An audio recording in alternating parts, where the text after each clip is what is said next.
we are back. We were just talking about this plane crash that Ike, one of our camera people, is going to give us some intel on. Ali had to go, so sorry. But you were saying, I continue about this plane. But to give me an idea of like how long Black Hawk helicopters have been around, the Black Hawk officially made its debut around 1979. Okay, it was literally the helicopter that was involved in the raid where they killed Osama bin Laden. Wow. So it's like we're talking literally the same helicopter that was the basis of the 2011 film Black Hawk Down. So it's like it's Yeah. Yeah, that's crazy. So that basically happened. The plane crashed into the helicopter crashed. The Black Hawk helicopter crashed into the passenger plane, and Trump basically blamed it on DEI. And I think that's very dangerous. I think that it's just all of this with Trump is this new kind of wave of just blaming things on DEI and immigrants and using words not as they're intended. I think it's like to confuse people, and also because a lot of people don't have the knowledge. They're just going to take whatever he says at face value. Right. And when you have stuff relating to death and stuff that's like emotional and chaos, chaos like that, people going to look for a savior of some sort. So whenever a source to blame. Right, and a source to blame. So if the source to blame is, okay, this happened because of DEI. So it's like, mind you, I don't even understand how anybody can even say that. Like, how does that even make sense? How is that like explain that sentence to me? Like, they haven't even recovered any of the people that died from so it's not even like these were DEI hires or something. Literally. You know what I'm saying? Like, how what are we talking about? This is crazy. I don't even know what to say about that. Also, to give the update, this is apparently now the deadliest American aviation disaster in more than 2 decades, pretty much since 9/11. Yeah, I figured. Yeah. Wow. So we basically experiencing 9/11 right now. Basically, it's 9/11. What was that? It was yesterday. Yesterday. Oh my God. Breaking news. January 29th, 2025. 129, the new 9/11. 129. What is going on? 2025, bro. Rough. This is a rough year already. Yeah. I'm just stunned. I'm kind of baffled. I don't even really know what to say about that. Yeah, I'm just like, wow.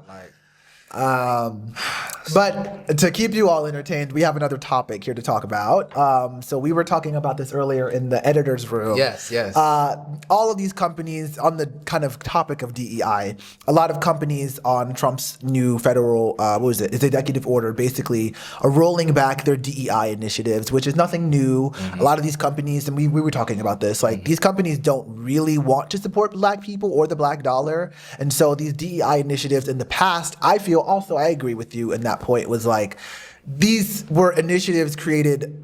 We as Black people have fought for these initiatives, but these companies didn't want to put these initiatives into place. Mm-hmm. So to your point earlier, and we'll rehash it, I guess. Yes. But I just don't. I think I agree with that. Of like, we never really were wanted in these spaces, so them pulling back the DEI initiatives doesn't really like. It's really them showing their true colors. Yeah, you know it's like a return to Saturn. Like, we're just kind of back to what it was. We was joking about this off camera too. Like, Target pulled their DEI back. Every Black person I know been trying to work at Target for like ever, and they never get at Target. You can go to Walmart the same day you get hired. You know what I'm saying? So like, no. Honestly, it's really sad, and it's insane that you have so many people that's allowing this type of stuff to happen, or even having these type of mindsets. Like, really, the idea of a DEI, you shouldn't even have to tell people that it should be inclusion when we're in America. Right. Like, you know what I'm saying? We got sanctuary cities and everything, so I don't even understand the mindset, but I always been anti-establishment. So, it's like, as soon as I heard Joe Biden say, "You're not Black if you don't vote for me," that's when I knew that we was cooked. You know what I'm saying? That's fucking crazy. So anything that these Democratic, liberal motherfuckers, you can put some shit in and act like you care about Black people, but I know it's a facade, bro. Like, you can't prove it to me. You're going to have to give me reparations or something, you know what I'm saying? Like, I need to see something real to really show me. You know what I'm saying? That's how I feel. That's real. You know what I'm saying? And just kind of on that same topic, we were talking about, Tabitha. We can like simplify the issue, because I think it's an interesting just discussion. Mm-hmm. But Tabitha Brown, basically a Black business owner, she had her products in Target, and there's been a lot of conversation about boycotting Target and what that looks like. And Tabitha Brown was speaking in favor of Black-owned businesses, saying, if you don't shop there, then it's going to affect my dollar, and that's not pro-Black. So keep shopping at Target. And I think my genuine feelings on it is like, there should just be a direct consumer path anyway. Like, I always believe, like, as a business owner, you should just make it as easy as possible for people to access your product. Yeah, like, and where's the website? Like, right. And like Target's just like, to me, it's like Target's just like a marketplace. Yes. So I can understand, like, even just prior to the conversation, when I first heard about the issue, I can understand that, like, as a vendor in a marketplace, you would want people to support your product. The idea of supporting of boycotting Target because they're rolling back these initiatives makes sense.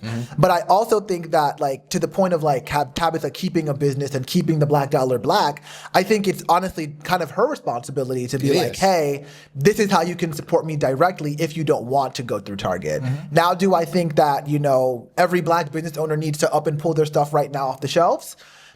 I don't think that's realistic, but I think that's what a lot of people are calling for, and I think that's a nuanced conversation. I think in a perfect world, that would be the most optimal situation. Right. And we're talking about history. When you look at the history of boycott and things like that, that's what, you know, has worked in the past. But I feel like as a community, we don't have enough enough relationships within the community, enough conversations like this where we got different black people that can help each other so that we can do that type of stuff. Because so many black people, and not even just black people, but people in general, like, because there's other races of people that don't support all this stuff, you know what I'm saying, that they're pulling back. So it's like, if that's the easiest way for you to go about it, you know, we creatures of habit. So if that's what you've been doing, what's the alternative?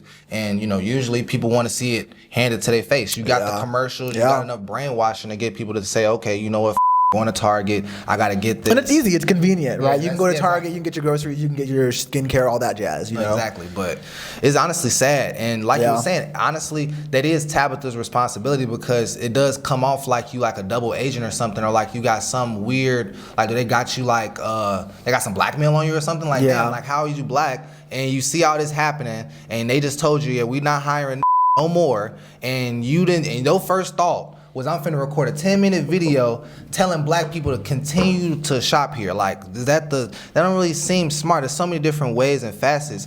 Now, my main problem with a lot of black people basically talking super negatively about it is like, bro, we live in America, so it's so many ways, but there's only so many ways without you building your own infrastructure that you are not finna be a part of the problem. Yeah, I agree with that. I definitely agree with that. Because if she put her shit on Amazon, you a part of the problem. Right. You put your shit on Walmart, you still a part of the problem. Walmart hiring niggas, we still a part of the problem. Niggas, you working at McDonald's. Really quick though, I just wanted to mention too, with Walmart and their DEI of it all, like, there was that it was a TikTok that was showing basically like what was happening at a Walmart, but basically there was this like display of them like lynching black people as like a clothing display. It was like 6 or so mannequins that were painted black with like nooses around their neck. This was prior to Trump, and it was just like, it turned me off to Walmart immediately. Where did you see that? I saw it on TikTok, but it is real. I'm gonna just so we have the facts, but that is something that happened, and I'm gonna find it. That's insane. Oh my God. Just really quick, just to tie this loose end up. So this was in Kentucky, Lake Mead and Rancho. I'll make sure I send the video clip. But yeah, this is like a real thing, and I think it was Kentucky. I'm reading this as. That's crazy. Yeah, it's not cool at all. But to loop it back to the Tabitha Brown thing, one of our other managers here, I won't name her because she doesn't like to be mentioned on camera, but she was talking about the contract that Tabitha has specifically is like a licensing brokerage agreement, which basically means that like all of her products, she basically, Target pays her a fee to put her name on specific things, and that her specific brand, like the thing that she owns, is the hair care product stuff that she has. So I think the nuance of the conversation is like her contract basically means that she has to be able to let them use her name wherever on these different products in order for her to get that fee. And I think that's where the difficulty comes in of just being like, no, don't use my name anymore. It's like, no, you've signed out this, this contract. So I just wanted to add that to what was being talked about. And that's, I was talking about this with Ali. That's the most, we were talking about it's a thin line, at least in my opinion, with the progression of black people and then being a black capitalist and feeling like capitalism and just making the most amount of money that you can in spite of anything and everybody. You know what I'm saying? That's like, it's a tricky situation because how much success is enough? You know what I'm saying? At what point is Tabitha supposed to say, okay, you know what, I done made enough, and I done did enough, and now I could just help my people with this? At what point is it not worth taking a seat at the table where you say no to those type of contracts or obligations, or you say, F the contract, I'm to hell with the contract, everybody got free will regardless of what a piece of paper say. You know what I'm saying? So, it might affect your life, you might be down bad, but you know. I think this is interesting because there's the conversation around like black capitalists and where they fall in like our community. I feel like, this is so hard. I don't want to like out myself as pro-capitalist because I'm not pro-capitalist. I'm really not. I think it's interesting, and I'll name her Beyoncé. Okay. We'll talk about Beyoncé. Okay. Spooky. I know, it's so scary. She knows. I feel like when it comes to black capitalists,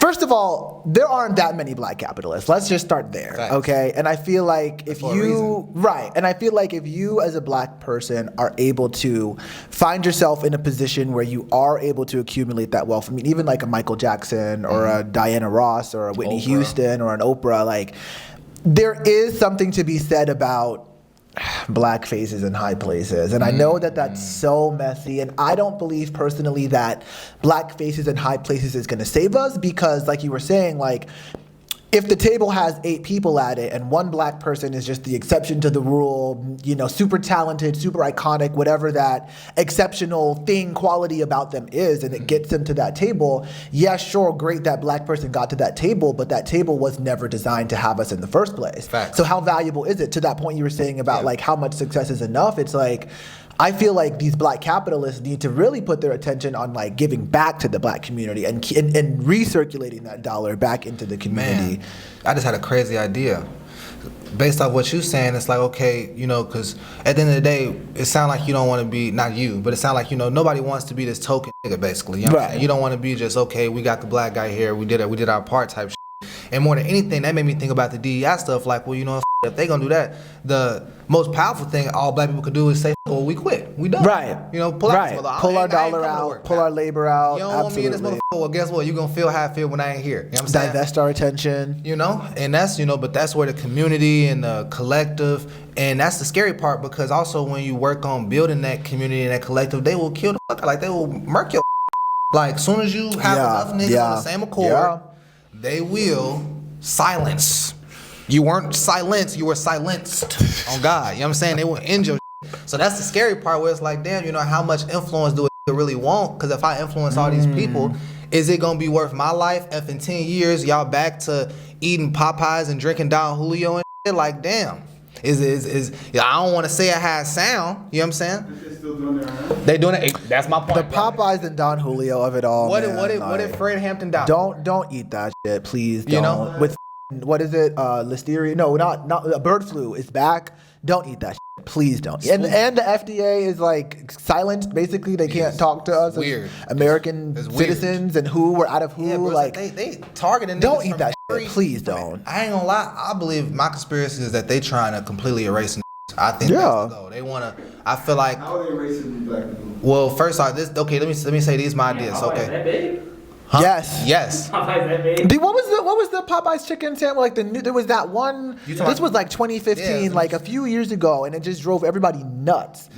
Yeah, that was the Popeyes chicken Okay, sandwich. well, I will believe in the Popeyes chicken sandwich because I feel like, when's the last time you bought fast food? That was the last time you could buy something cheap. Before everything all of a sudden went from like, all right, you need to start doing $10. Damn, Nah, that's a good real. point. I haven't had fast food in a minute. That sandwich was the last time, and that's why I was like, Still be eating that shit, gang. They trying to take away Black History Month. They trying to make it American History Month, like they don't teach American Well, let's talk about history. that. Let's talk about that. And I feel like the reason they trying to do this is because we have a certain, I don't want to say this how it sound crazy, but basically, because our genes are so dominant, is like we can't really assimilate like other races. This is my opinion. I don't have the scientific backing behind this, so nobody fact check me on this. I'm feeling you. Know, I'm here with this conversation. So I feel like the only way they can get motherfuckers out is by just basically erasing. So they saying, okay, we're gonna take away Black History Month. We're not gonna teach you about no more. And every time you see now, you know, hopefully they dream is like in 40 years it's all just mixed people, and then have those mixed with the whites until eventually it's no more black people. That's what I think.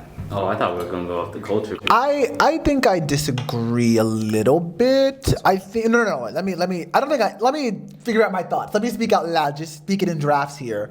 I feel like a lot of what you said is true. I definitely think they're trying to erase our history, and I definitely think that I think what I disagree is that I don't think the plan is to keep them mixed. I think the plan is, to what Kenzo was saying off camera, that they're trying to redivide us. And I think the redivision is coming in the form of like basically DEI and like class consciousness. When I say erase, I'm talking about genocide. So I don't. Oh, yeah, I you know what I'm agree. saying? I So agree. you erase niggas, whatever you do, you can separate niggas, and then you had niggas over here. Well, I mean, even if you think about just like make America great again. yeah, like on God, Like really break down what that means, Mm. and like we can theorize and What does that politicize, mean? What does that mean? but if we really God. really thought and thought about that, do your homework. what that means, Yeah. the genocide argument is not far off. Yeah, from that. yeah.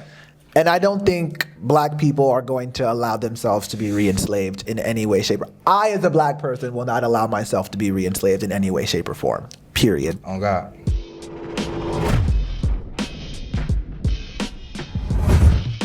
So the last topic we're going to kind of talk about today, which I think is interesting, and it has to do with what's happening now, are these ICE raids.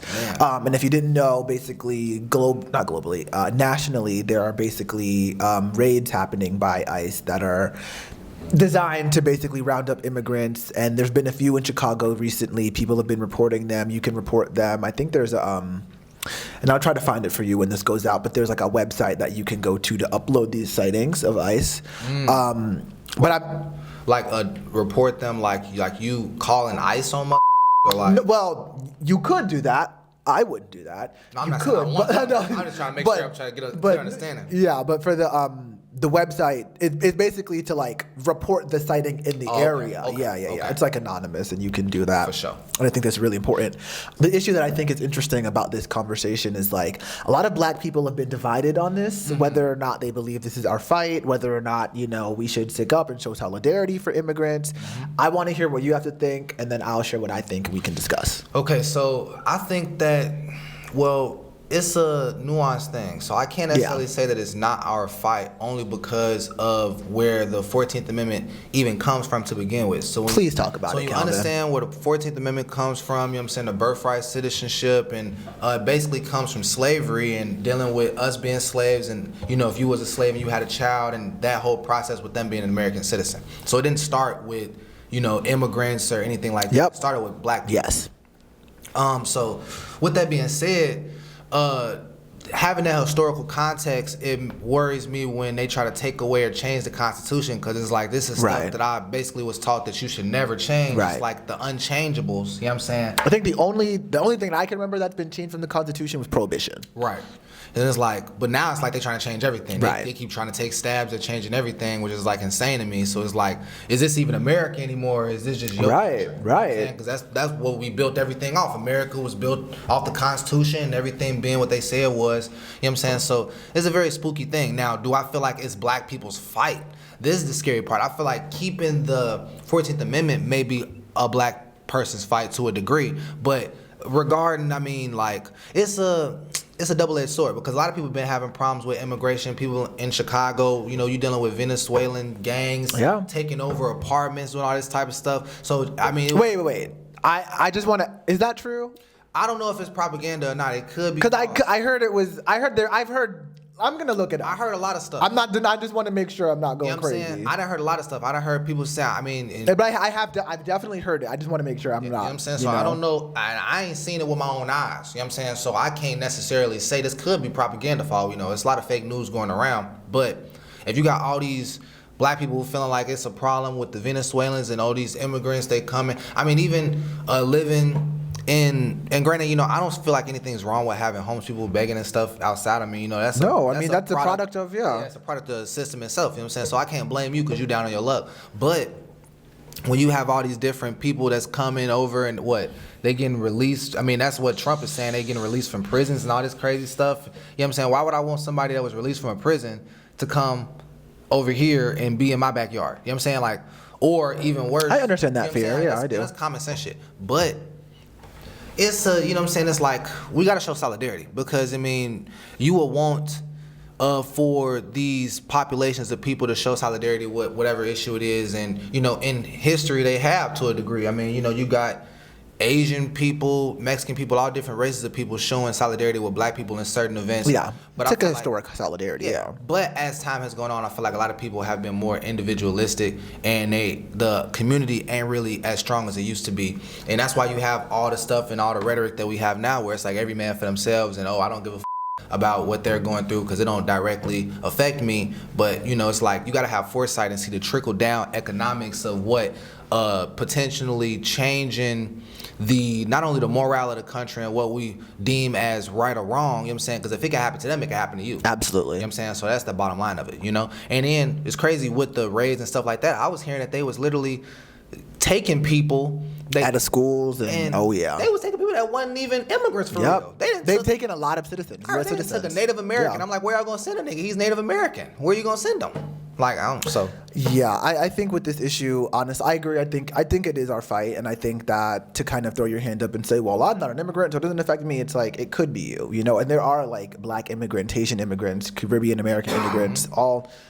Oh, that cough. Anyway, there's a whole bunch of like Black immigrants in this country. So to kind of like assuage yourself of that responsibility, I think is a little irresponsible. But I do understand the thought process behind like, well, I was born here, so I'm safe. And I think that, yeah, I think it is nuanced. It's a very nuanced issue. I think the biggest thing is when it comes down to the question of if this is your fight, I would question, you know, what are you willing to do? What are you willing to sacrifice? And that's always the biggest question, because just because something could affect you, if it's not gonna affect me to the extent of what I'm willing to sacrifice in that moment, then it's not my fight. Like if I'm gonna lose my job to go protest for immigration, then I'm fucked up. I'm down bad. Now I ain't got a job and I was fighting for some shit that don't even really affect me. Versus if I'd rather lose my job over police brutality or some shit like that, because at least I know for a fact it's directly gonna affect me, you know, when it comes to sacrifices. You know what I'm saying? So I mean, now you can make as many Instagram posts trying to spread awareness. And well, now the online activism is different. The online activism, it has to stop. So it's a matter, you know, versus, you know, if they say it's a raid in that motherfucker, you finna go outside and put on your big boy boots and go. Now that's a different story. I don't know if anyone should put themselves in front of ICE.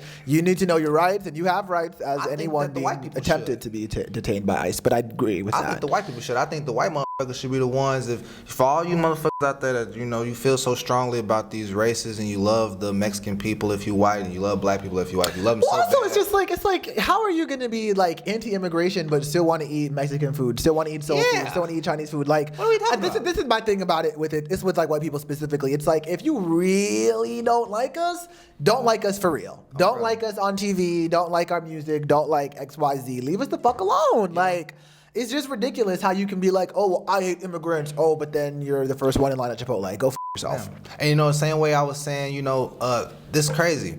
It's actually insane. So the same way I was saying, you know, for Black people, if you're not necessarily, and I don't think I said this on camera, but I said this off camera, but you know, if you Black and you feel such a strong way about how much you hate America, then leave America. You know what I'm saying? Go to Africa or some shit. Go where all the Black people at. I feel the same way about white motherfuckers. If you hate America, this is the land of the opportunity. This is where everybody is. We got sanctuary cities. We got every culture in this motherfucker. It's the melting pot of culture. So if you don't like that, take your ass to fucking Europe, nigga.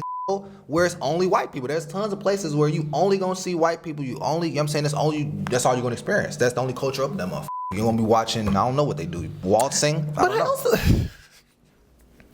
don't know. I'm just, you know. Not waltzing. Wow, that caught me off guard.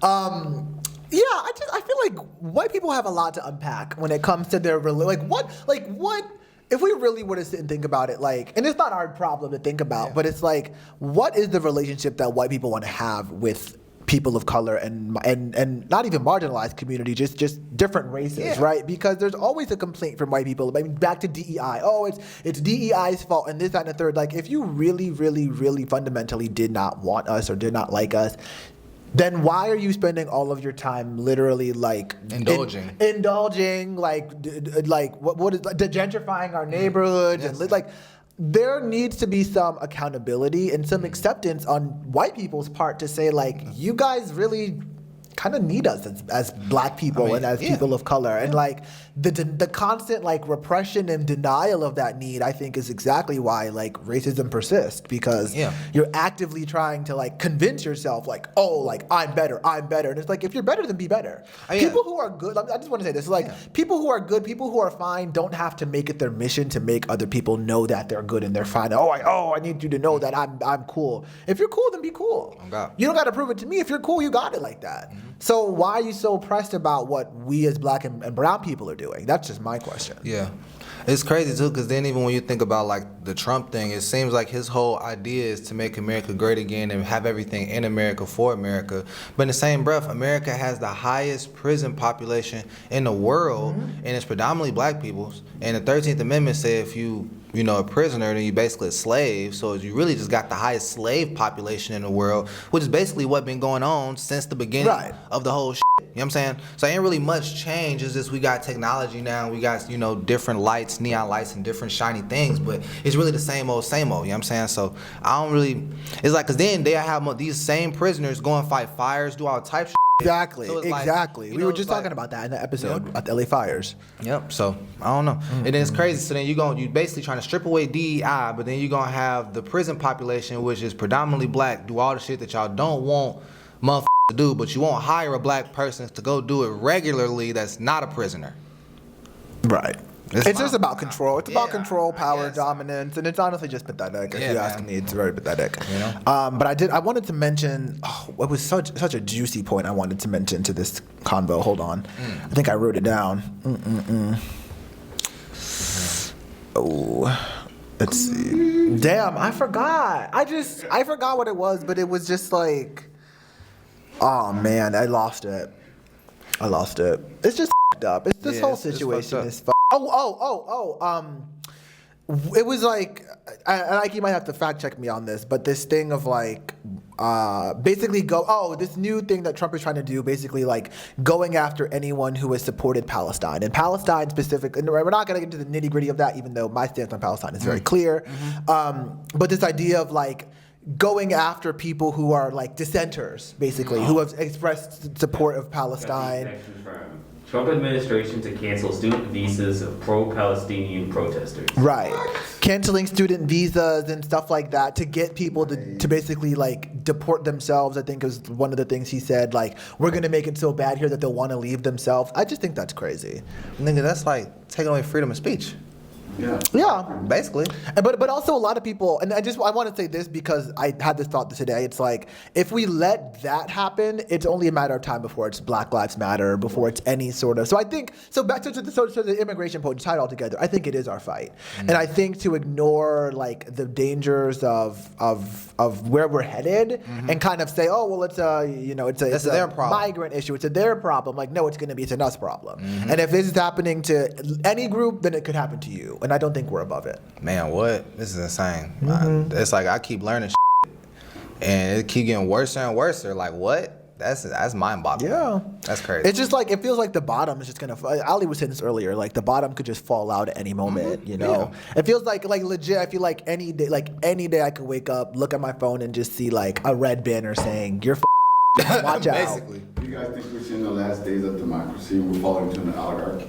Well, I think we already are an oligarchy. I think it's going to get to a point where it's like a violent fascism, where like people are actively getting like ripped from their homes and torn away from their jobs and their families. I mean, it already is happening.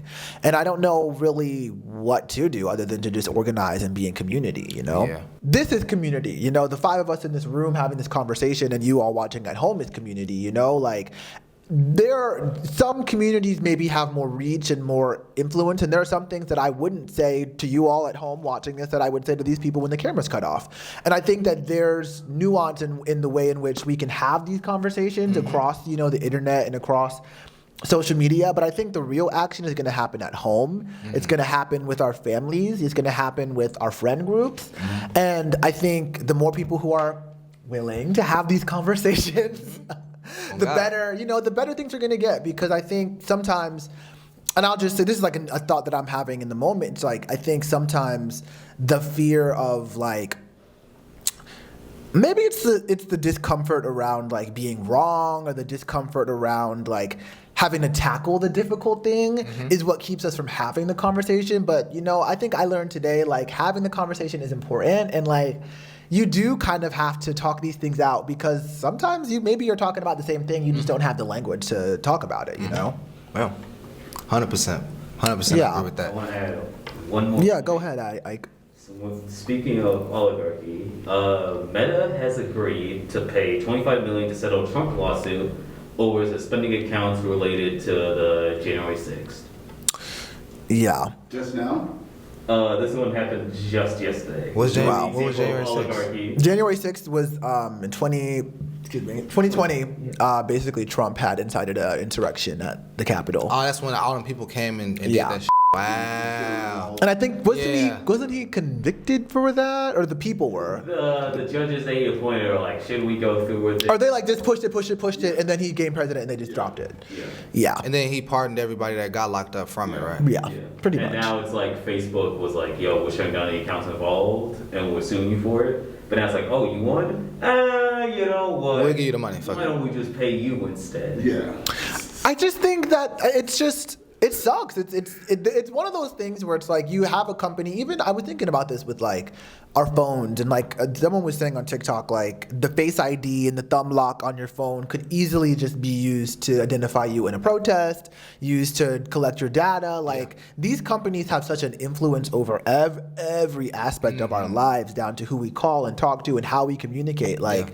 And they constantly stealing our information. I mean, we done made movies about it. It's like they put everything in the media and they tell us what it is, but there's almost like a Python grip. It's like there ain't really nothing you can do except get the out. Well, if you want to tag yourself, you can go ahead and comment down below and join our collective, because we're talking about this stuff until they turn off the mic. I'm Makai Walker, and this is... Happy birthday, Calvin, a.k.a. Calvin Holmes, Mr. P. And you know our contact info is going to be down below, so we'll see you in the comments. Bye.